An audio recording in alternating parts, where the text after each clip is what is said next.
Imagine you wake up in the morning, grab your phone, and you don't see the news. You see a number. The probability of war is 67%. Like a weather forecast, only instead of rain, it says nuclear apocalypse with possible fallout. This is not a forecast and not an expert opinion. This is a price, and someone is already ready to make money if it happens. You didn't wake up in a sci-fi movie. You woke up in the real world.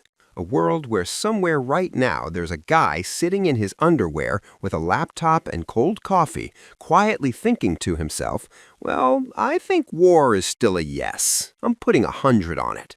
And the most unpleasant part of this situation is that he might be right. We live in a very strange world, a world where the future is no longer predicted or guessed. It is evaluated, bought, sold, and wagered on. We no longer ask what will happen. We ask how much will I make from it? The most surprising thing is that these numbers often turn out to be more accurate than the news, politicians, and experts. This chart knows much more, and while some people argue, others place bets.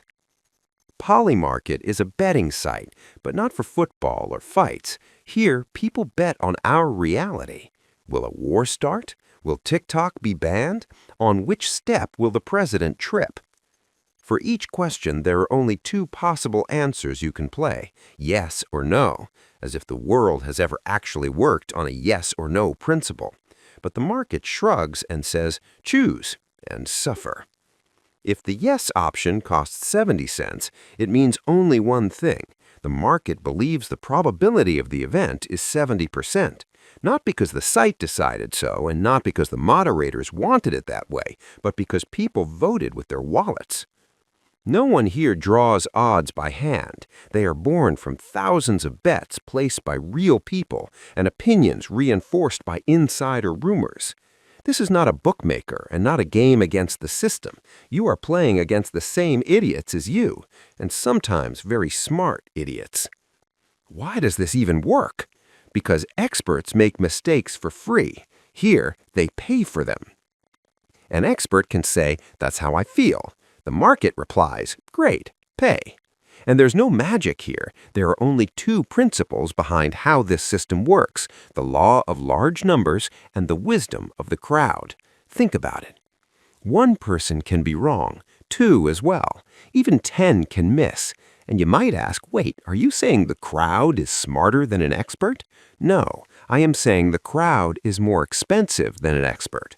An expert is wrong and goes to Twitter. The crowd is wrong and goes to work. When there are thousands of participants and one understands economics, another politics, a third lives in the right country, and a fourth simply talks to the right people, the truth begins to form from the combination of their opinions.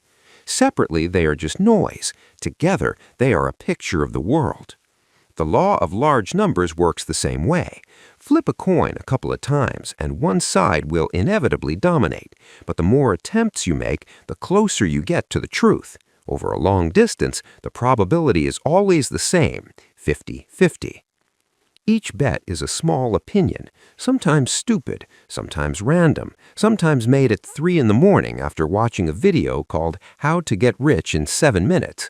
But when there are thousands of these opinions, the extremes are smoothed out. And there's one more important detail: money. You pay for mistakes here. You earn money for correct answers. On Twitter, you can be anyone. On Polymarket, you are either right or poor. After a couple of wrong bets, the bank knows more about you than your mom, and she's disappointed. There used to be a pizza index. If the number of food orders at the Pentagon suddenly spiked at night, you could conclude that today was not a good day to go out without a bulletproof vest. Now we have a digital pizza index. We no longer count boxes. We look at a chart that starts rising at night. Polymarket itself didn't appear by accident in 2020. The pandemic, chaos, contradictory statements. The news said one thing, experts said another, politicians said a third. People simply stopped understanding what to believe, and an idea appeared. Let's not ask people what they think. Let's see who is actually ready to put down money, not just a profile picture with a flag. Because you can say anything, you can believe anything, but not everyone is ready to pay for their beliefs. We live in a world where the future can be measured in percentages, where the news is late, where memes sometimes more accurate than analysts, where the market reacts faster than statements. Polymarket is not a prophet, it's a thermometer of the world. It doesn't cure the disease, it just says, brother, you have 39. What you do next is up to you. And now let's play the same game. My video is the market, your like is a vote. Let's see what the wisdom of the crowd shows.